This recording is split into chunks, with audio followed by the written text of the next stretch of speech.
But first thing first. First, thanks and gratitude to Dr. Nirmal Bhadra for inviting me over to Agartala to deliver the keynote address to this very important seminar. Then we have other distinguished dignitaries this side of the dais. Professor Arunadai Saha, former Vice Chancellor of Tripura University, Dr. Vibhas Dev, Vice Chancellor, MBB University, then Dr. Khagesh Sethi, Head Department of History, Sambalpur University, Odisha, Paresh Devnath, the Organizing Secretary, Dr. Deepak Ghosh, Secretary Teachers Council, Dr. Nitin Kumar, Assistant Director, Research, ICHR, and my friend Professor Thakur from NAME.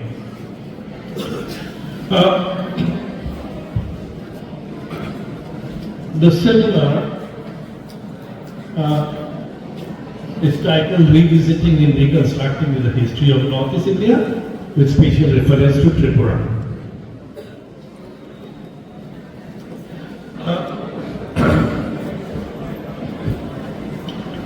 I'll just give a historiographical contour of historiography in Northeast India as well as Tripura.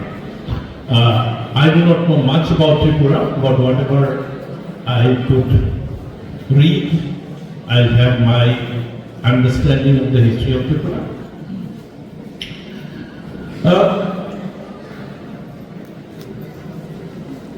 The Vice Chancellor, in his address few minutes earlier, told us that the history of Northeast India is marginalized, it is neglected.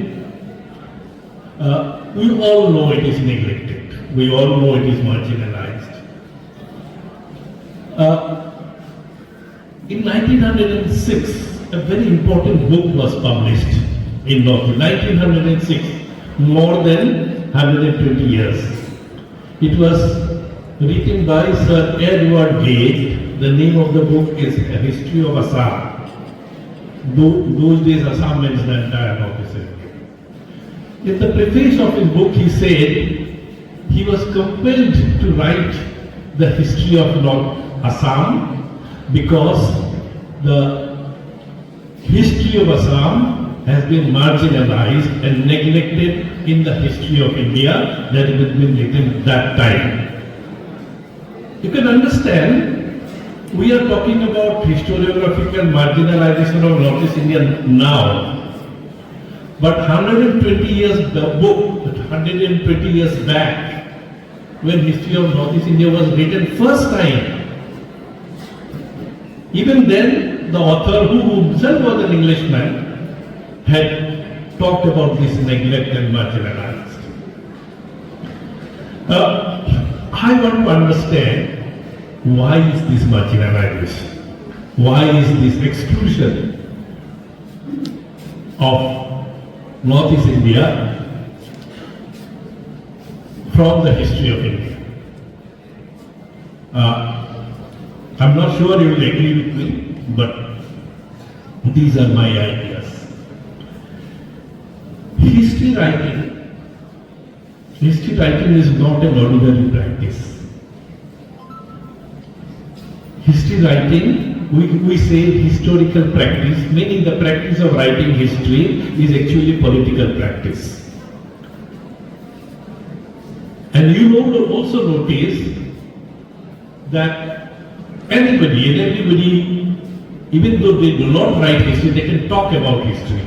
Sometimes I am supposed to be a professor of history, so Rajit give you away about a long details of my career. But sometimes I encounter people coming and telling me what is actually the history of India. They try to convince me that their version of history is the correct history and my version is not correct history. What we call WhatsApp history. There is a very famous name called WhatsApp history. History is exchanged through WhatsApp. And that kind of history is more popular than the history that is written in the books. Why that is happening? Does anybody write the history? Does anybody write physics, chemistry, biology? For that we need specialists. Only a physicist can write about physics. Only a chemistry doctorate can write about chemistry. A mathematician can, but history anybody can write. That shows the importance of history. That shows why history is used for politics. It is not one regime that uses this. All regimes have used it and continues to use it. And this is what is responsible for this marginalization history. You know, one of the realities of Indian civilization is the coexistence of region and center. What is Indian civilization all about? If you think, in Indian civilization there has always been a core and there is a periphery. There are regions and there are centers. There are cultures which are called pan-Indian culture and there are cultures which are regional culture. So this is not only, this is a fact, reality of Indian civilization. So as a result, what happens? This essence, this twin reality of Indian civilization gets reflected in its politics, in its culture, in its economy, and every possible. You will notice that, as I said, there is a pan-Indian cultural stream, and there is also region. Both coexist together. Politically, it gets manifested. We have the first empire in India called the Mauryan Empire. But how did the Mauryan Empire came into being? By the integration of a large number of regions. What happens again? The moment the empire disintegrates, regions proliferate. So that has been one of the, I call it the constant of Indian history. Whenever there is integration, regions come together to form an empire, form a culture, form a nation. Whenever empires disintegrate, regions proliferate. This has been one of the facts of Indian history.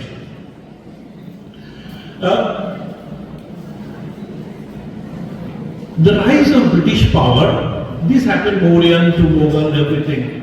Mughal, after the Mauryans, you see the Delhi Sultanate again integrated the rest of India. Again, when Delhi Sultanate disintegrated, proliferation of regions, Mughals brought of them together. Mughals, the integration of India reached its peak during the Aurangzeb time, and moment is disintegrated. We have regions in Hyderabad, in Bengal, and all region has started proliferating. The British power was initially a continuity in this pattern. It did not provide an aberration. It was the same continuity.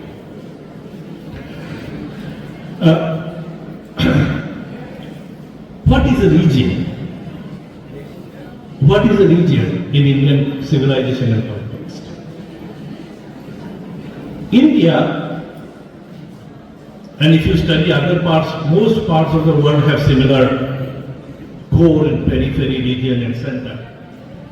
These regional political entities has a demarcated cultural region.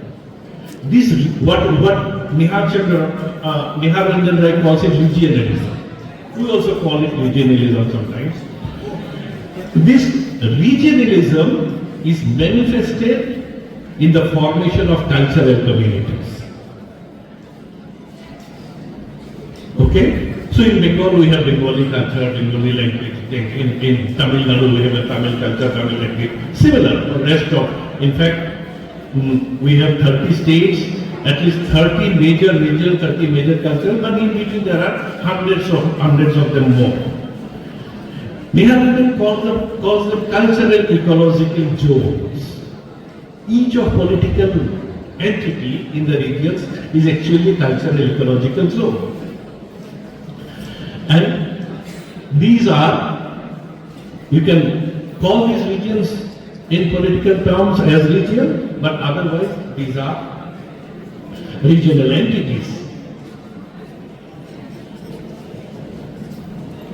If you go by history, from the 8th century onwards, in various parts of India, various manifestation of languages started to appear. And by 14th century, certain languages had emerged in a full-fledged way. Bengali, Assamese, Marathi, these languages had become manifested, articulated with their developed culture by the 14th and 15th century. Though Sanskrit and Persian remain the centrist language, these languages, cultural groups also proliferated. And there was disunity, as I said, whenever there was decline of the centrifugal political force, these regionalism proliferates. British actually conquered India by taking advantages of this disunity. But British, being British, very quickly realized that this disunity is the strength of the British. So, those who study history, especially the students, you see what are the contribution of the British to India, and you will say the British had brought administrative unification of India, the first one. But did British bring Indian administration, Indian integration? We hardly ever ask. Students are not in a position to ask. But remember, in British India, there were 3 different regions. Despite the claim that the British brought integration of India, 3 different realities existed. One was called British India, which was ruled by the British. Another was called the princely India, the native states, the conglomeration. And the third part is called the excluded areas, most of which are in Northeast India. So 3 different parts, 3 different administrative systems in the British. Tripura happened to be one of those princely states. What the British did, what Karl Marx calls, the British rule had twin effect. One is devastating, destruction of India, another is called regenerative. Now regenerative is mostly visible in terms of awakening of the communities. You see, in the 19th century, most of these regions were developing their cultural consciousness. Then they are a separate community. Bengalis, Assamese, Marathis, Tamil, all are becoming very, very conscious of their regional identities because their culture was developing and they are emerging as a separate entity. So, in British India, there are 2 kinds of consciousness. One was pan-Indian, that we are in India.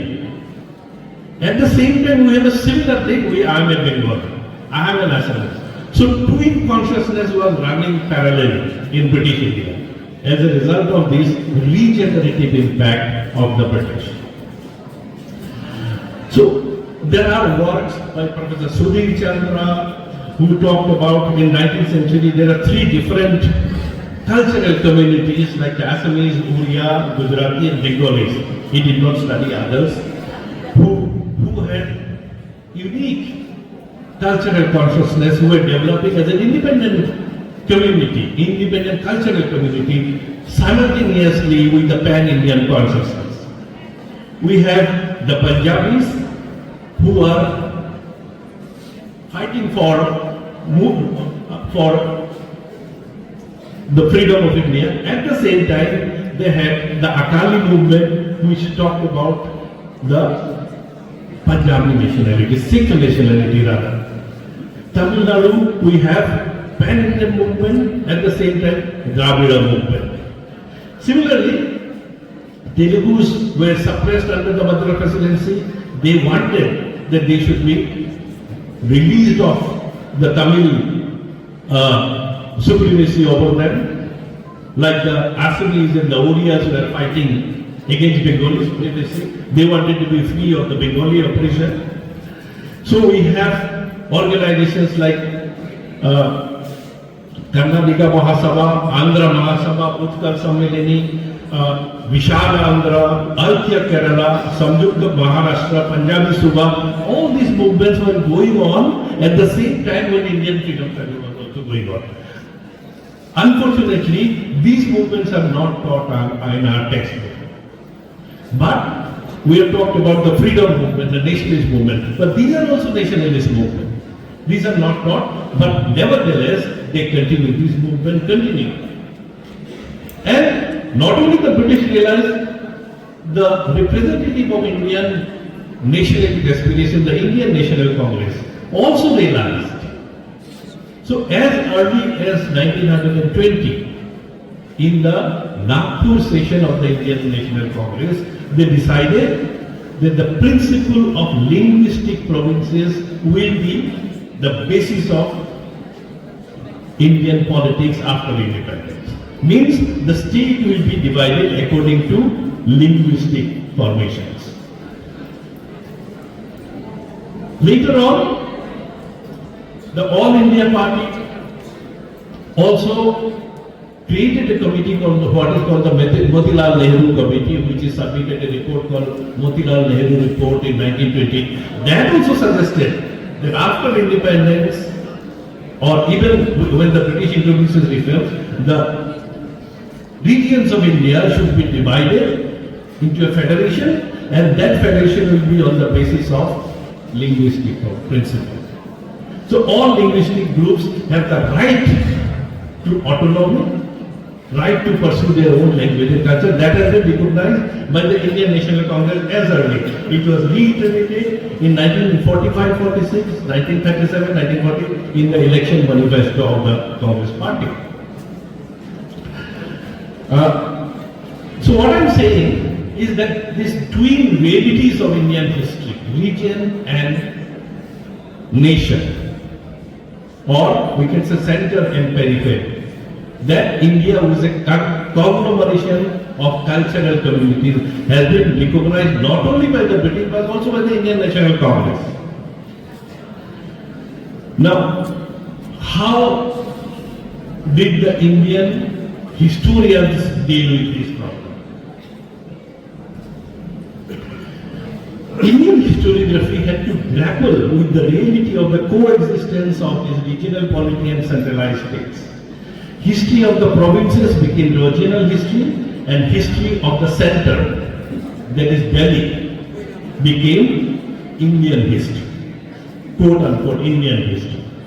Historians of the regions, either British, who introduced the history, modern history to us,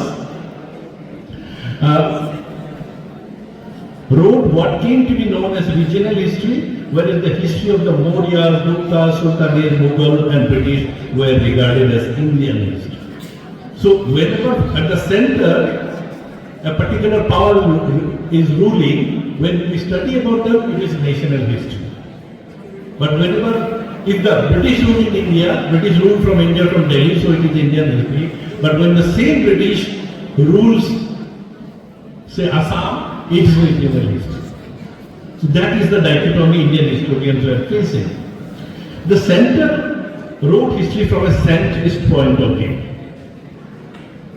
and the regions wrote the history from the perspective of the regions or the states. While centrist history is considered the national history of India, history is written in the regions were considered regional history of India. This historiography unfortunately represented the power structure of historiography. I mean, this historiography not an innocent history writer. Historians are not also innocent people. They also cater to a power structure. Okay, if I write the history of Tripura, it's a regional history, let it be in Tripura. But if you write the history of Delhi, you are a national history and you have a right to go to JNU or Delhi University, sitting there because you write. So, writing national history gives you power. You are in the national power structure. In the regions, you have less of power. So, the pattern of distribution of power was such that ideally both should be combined and integrated to constitute the national history of India, but it doesn't happen. Regional history remains in the margins and read only in the margins, where national history is read in all parts of the country, even though the region where it is being read or not represented in the national history. So history of Assam is for the people of Assam only. It will not be read in Delhi or Bengal in other parts. Similar about other areas. Tamil people would read Tamil history, but history of Tamil Nadu will not be read in other parts. Whereas national history will be read and prescribed in all parts of India. Therefore, we have always two realities of Indian civilization. We always have two histories of India. One is the history of India, the other is regional history of Assam, Bengal, Maharashtra, Tamil Nadu, and so on and so forth. Since they are not integrated, one may be well versed with the history of India, but might know very little about his own region, not to talk about other regions. It is interesting that Indian History Congress was formed in 1935. But it realized that history writing also has to be federalized. So they encouraged that all regions or states should have their own history congresses. So we have in Northeast India, we have Northeast India History Congress. In South, we have South India History Congress. We have Maharashtra History Congress. All of them are functioning parallelly. Interesting part is that in the Indian History Congress, in the panels, those who participate in Indian History Congress, you'll be correct, papers presented are mostly about their regions. But the presidential address is always the national history. Now, that is something very interesting.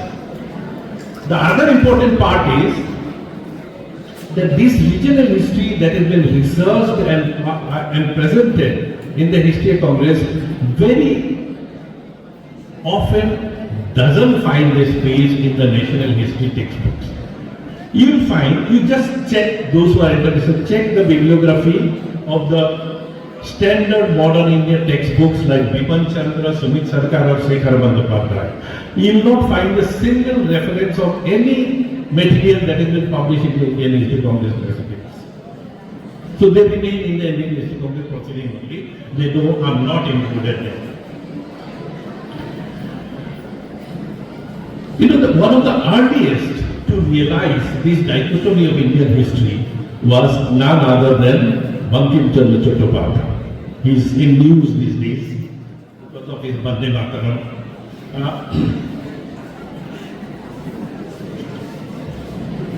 Bankim, I just give you 2-3 quotes of him, from him. He advocated writing the history of regional history. He said, for example, his 2 novels, Anandamat and Rajmohan Bhai, both are based on Bengal. And he also wrote, I'm just translating him, he who is a Bengali will have to write his own history. Come, let us all search for the history of Bengal. Let everyone do whatever he is capable of. He said, why it is necessary to write the history of Bengal. He said, Bengalis are doomed to suffer and remain unfree, lose their freedom. Because without history, Bengalis would not become, he said, Bangalira Manush Bhide na. He said he will not be worthy human being if he doesn't have a history. And why Bengalis doesn't have a history? He said Bengalis doesn't have anything to be proud of. That is why there is no history. Why Europeans write their own history? Because they have a past which they can be proud of. Bengalis have nothing to be proud of. This is not my word, Bangim Chandra's words. And he said, look at Lakshman Sen.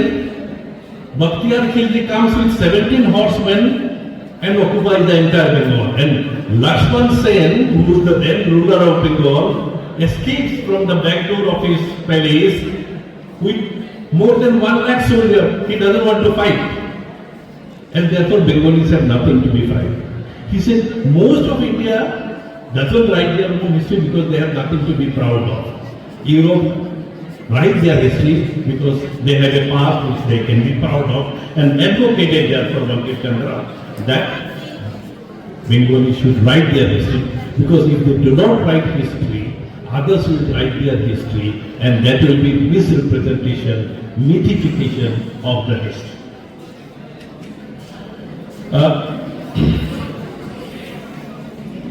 As I said, history writing is a political practice. So region writes their own history because they want to have their proud of the regional culture and thing. So when British was ruling India, Indians were fighting for their independence. What they are fighting for? They are not just fighting for independence of India from the British rule. They are fighting for the establishment of Indian nationhood. They want to establish Indian nation. This is very important to remember, that why the Indians want to develop a nation. India was a civilization before. They could have said, we want India to be a country, we want India to be a civilization. Why did they want India to be a nation? Simply because from the British they have developed, they have imbibed the discourse of nationalism. Remember, nation and nationalism has emerged as a powerful discourse only in 19th century Europe. And the British, and from the British, Indians have imbibed the discourse. That is the model. They're fighting from the British for independence, but after independence, what would they do? They would take the same model that the British were establishing in India. Means nation. The Britishers are constantly saying India cannot be a nation. It is impossible for Indians to become a nation because they are so divided. They have at least many major religions, Hinduism, Islam, Buddhism, Christianity, and multiple other religions. They have hundreds of languages, hundreds of castes, millions of languages. With so many diversity, how can India be a nation? Europe it is possible because it has all mono-ethnic, monolingual nation. English is one nation, France is one nation, Spain is one nation, because they are one ethnic group. India it is not possible. So they were denying India nationhood because of its diversity. And Indians, I'll just make a distinction. There are two kinds of intellectuals in India who are emerging. One was called the traditional intellectual class, and the other was Western intellectual class, Western educated. The Western educated intellectual class wanted to imbibe the discourse of nationalism and implant a European kind of nationhood in India. Whereas the Eastern intellectuals, like Tagore for example, realized that nationhood spells disaster for India. India should go for the model of civilizational state, not the nation state. But the Western educated middle class were powerful, so they were trying. So what they did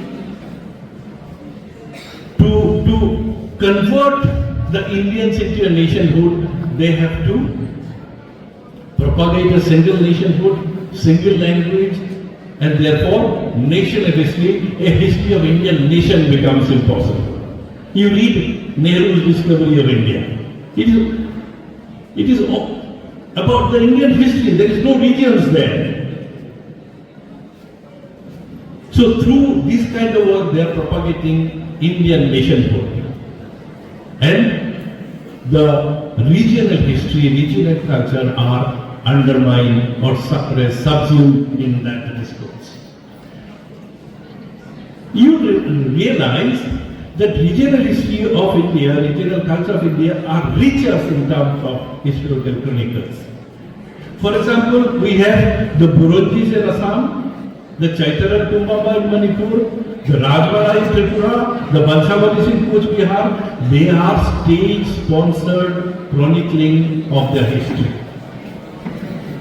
But even in Mughal India, you will not have this tradition of writing history sponsored by the state. In that sense, regional history of India are richer than even the Mughal India. Most important is that these whenever state sponsors history writing, generally there is a state bias in this history writing.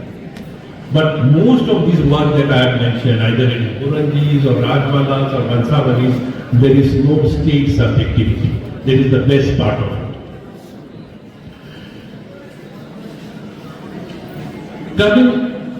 Talk about Rajwala. The earliest portion of Rajwala were composed under Dharma Manikya in Tripura by the poor Brahmins such as Dolavendra and Sukeshwar. These sections established a mythical genealogy linking the Tripura kings to Chandravansa. This is a result of Sanskritization. Again, history writing is prompted by political necessities. The modern form of Rajmala owes much to the efforts of Shital Chandra Chakraborty, who in the late 19th and 20th century compiled, edited and standardized sacred manuscripts of the chronicle. His critical edition, produced under royal patronage, remains foundational text for contemporary historian. Yet, rich as the Rajmala is, it presents significant historiographical challenges. In ancient sections, blend mythology and history, often privileging dynastic self-fashioning over factual accuracy. The chronicle focuses primarily on kings, battles, rituals, and administrative hierarchies, thereby marginalizing the experiences of common people, tribal communities, and women. Its grammatical authorship introduces ideological biases that shape the portrayal of indigenous customs, religion, and practices. As a result, Rajwala remains both indispensable and problematic, a text to be used critically, not at face value. Important part is, I found that when you read the Rajwala, you can actually write the entire history of Tripura. It is so rich, and same is true of other medieval chronicles of Assam like the Burunjis or the Koch Bansavalis. But I'll just make a distinction here before I end. Is one of the first history of Tripura, other than Rajwala, was written by Father Sandy, which most of you know. I don't have to tell you about it. It is called History of Tripura. Very interestingly, you check the contents. Don't read the whole book, just check the contents. The first part is called Hindu period. Second part is called Muslim period. And third part is called British period. I do not know in which part of Tripura history can be called Hindu, which part of medieval history can be called Muslim. It was a tributary to Mughal, but I don't think Tripura ever had a Mughal ruler other than Shamsher Ghazi Fateh, but he was a long distance administrator. But interestingly, British period is not called Christian period. So Hindu Muslim it should be Christian followed by, but it is called Christian period. So this is how colonial history is written. Colonial history is written.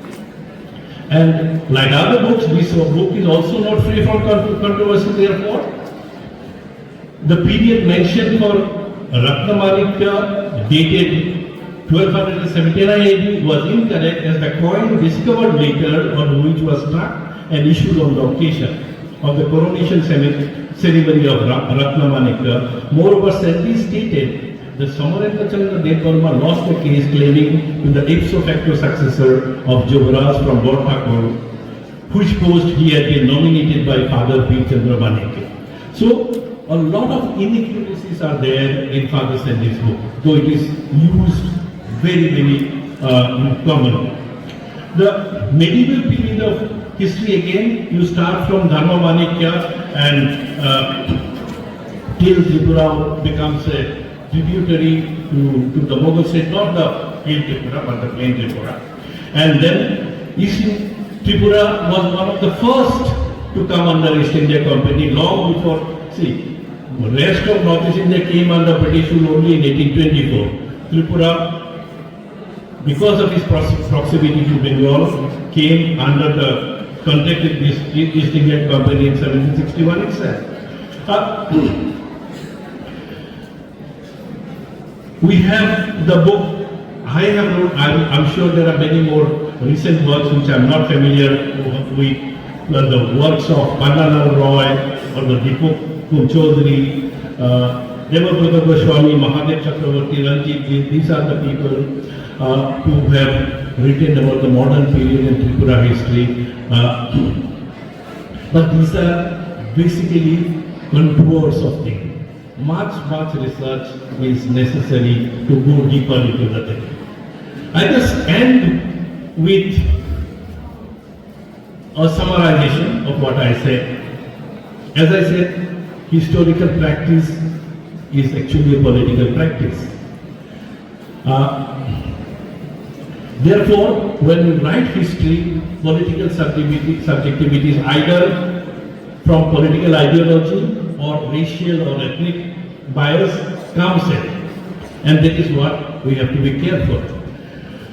I just end with this. The essence of regional history of Northeast India was the contradiction between its ceaseless struggle against marginalization and national history, and at the same time, refusal to integrate it with national history. This is what I find it very interesting. Northeast India constantly claims that we are marginalized, we are excluded from national history. But at the same time, they refuse to be a part of national history. So there is this contest between exclusion and inclusion is one of the hallmark of the history of Northeast India. An academic of historical research has observed that history writing in Northeast India suffers from a strange insularity, cocoon within themselves. They don't want to break up. This is not my comment, historians' comment. It refuses to view the developments in Northeast India as a part of subcontinental development. Whatever happened in Northeast India is an isolated development. Okay, it is not part of subcontinental development. But if you go a little more, you will say nothing has happened in Northeast India which did not happen in other parts of India. These are actually part of the same development. But you study it isolatedly, and that is why it is felt this is unique development. It is not unique. The region was presented in this historiography as isolated, unconnected, autonomous and sovereign historical development. Often it is said that Northeast India was the Mughal, before the British, Northeast India was never a part of India. Very common in Northeast India. But which is an absolute misrepresentation of facts. Most of Northeast India was actually a part of Mughal India also. I have a book called Mughals in Northeast India. For your reference, you can use that book. What happens was, this insularity has resulted in the glorification of regional achievements, and contrasted with others has resulted in unnecessary pride and prejudice. That Mughal could not conquer India is a matter of pride. I am not sure how it's a matter of pride, but it is presented as a pride. I quote to end Professor K.M., one of the most illustrious historians of our times, not our times, the 19th century, K.M. Panikkar. I quote him, every region in India India has contributed to the evolution of Indian people.